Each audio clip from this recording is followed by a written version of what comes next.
Anche ad Agrigento vengono attivati i CPIA, così come avviene in tutta la regione. Oggi il debutto, il primo incontro, la prima riunione con il personale docente. Ecco, ma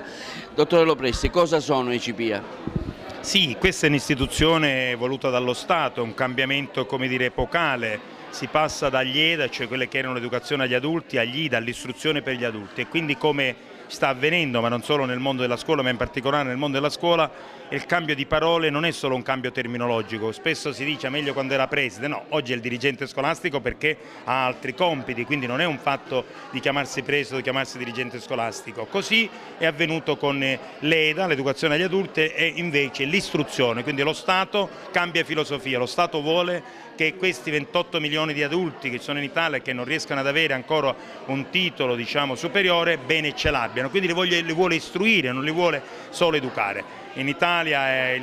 questo decreto, il 263, che è un decreto del Presidente della Repubblica, prevedeva che potessero partire nel 2014-2015, in Sicilia finalmente, grazie all'impegno dell'assessore Lobello, che su questo si è molto scommesso. Oggi mi ha fatto piacere che qui fosse presente attraverso una sua delegata, la Margherita Trupiano, del suo gabinetto, e quindi questa è una sensibilità, ma anche il provveditore, il dirigente dell'ufficio quinto, quindi dell'ufficio quinto di Agrigento, oggi non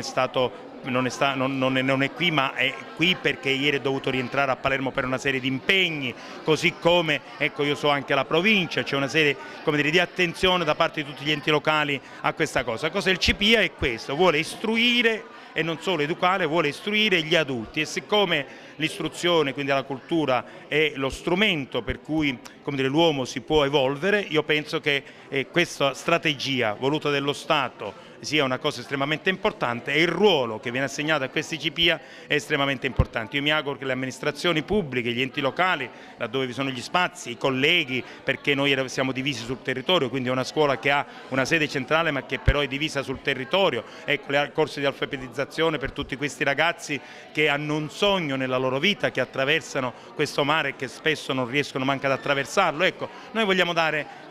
vogliamo essere parte di un percorso di realizzazione di questo sogno, e vogliamo anche essere parte di realizzazione di una speranza di quelli che si vogliono rimettere nel sociale, però istruendosi. Ecco, tutto questo è il CPIA. Grazie all'assessore regionale all'istruzione e formazione professionale Mariella Lobello, i CPIA in Sicilia sono adesso una realtà. L'assessore Lobello è riuscita a incardinare anche in Sicilia l'istruzione degli adulti proprio nell'ambito del più vasto campo dell'istruzione, così come recita la normativa nazionale, quindi è un grande successo per Mariella Lobello, è stata una cosa che ha fortemente voluto sin dal suo insediamento, e oggi la presenza dell'assessorato all'apertura dei lavori, delle attività del CPIA di Agrigento vuole proprio testimoniare come Mariella Lobello abbia comunque posto al centro della sua attività assessoriale l'istruzione e la cultura.